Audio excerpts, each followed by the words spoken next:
There are days that change you forever. And Margaret never expected one of those days to come at the age of 79, sitting alone in a hospital waiting room, with a cold cup of coffee and trembling hands. She had come in for a routine check on her heart, but the moment the nurse stepped away and the room fell silent, the loneliness hit her like a wave she had not seen coming. Margaret had lost her daughter Claire 3 years ago to a sudden illness, and not a single day passed without her reaching for the phone to call her, then remembering all over again that there was no one to answer. She sat in that waiting room clutching her purse, eyes glassy, whispering to herself, "I just wish Claire were here." She didn't know that the young woman sitting across from her had heard every word. Her name was Sophie, a 26-year-old nursing student, who was waiting for her own appointment, tired from a double shift and running low on everything: sleep, money, and patience. But something about the way Margaret said her daughter's name made. Sophie set her phone down. She looked at the old woman, really looked at her, and saw something that broke through every wall she had built around herself that morning. Sophie stood up, walked across the room, and sat down right beside Margaret. "Hi," she said softly. "My name is Sophie." Margaret looked up, startled, her eyes still wet. "I'm sorry, dear, I didn't mean to make a scene." Sophie shook her head. "You didn't. Can I sit with you?" Margaret nodded, and for a moment neither of them said anything at all. Then Sophie did something she had not planned, something she could not explain even to herself later that night. She said, "Would it be okay if I pretended to be your daughter today? Just for a little while? You shouldn't have to sit here alone." Margaret stared at her. Her lips parted. Her chin trembled. "Why would you do that?" she whispered. "Because you reminded me of my own grandmother," Sophie said quietly, "and I never got to say goodbye to her either." The words settled between them like something sacred. Margaret slowly reached out and placed her frail hand over Sophie's, and Sophie turned her palm upward and held it. That was how it began.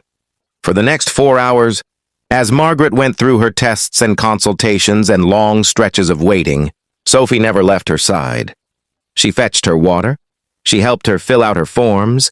She sat beside her during the echocardiogram and held her hand when the cold gel made Margaret flinch.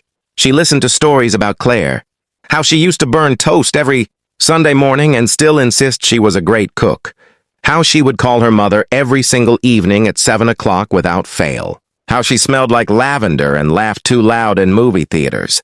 Sophie laughed at every story, and every laugh made Margaret sit a little straighter, speak a little louder, come a little more alive.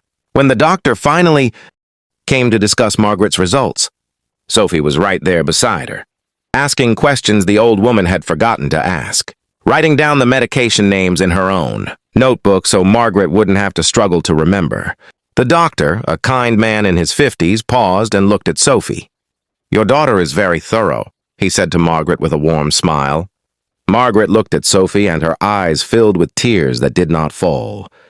"She takes after her father," she said, and both of them burst into laughter so genuine it turned heads in the hallway. When it was finally time to leave, Sophie walked Margaret all the way to the entrance and waited with her until her neighbor arrived to take her home. Margaret held Sophie's face in both her hands, the way only old women who have loved deeply know how to do. "You gave me a whole day I thought I would never have again," she said. "A day with my girl." Sophie could not speak. She just covered Margaret's hands with her own and nodded. As the car pulled away, Sophie stood on that sidewalk and felt something shift inside her chest. A quiet, unshakable understanding that kindness is not always a grand gesture. Sometimes it is just choosing to sit down next to someone who is alone and saying, "I'm here." She wiped her eyes, pulled out her phone, and for the first time in months, she called her own mother. The phone rang once.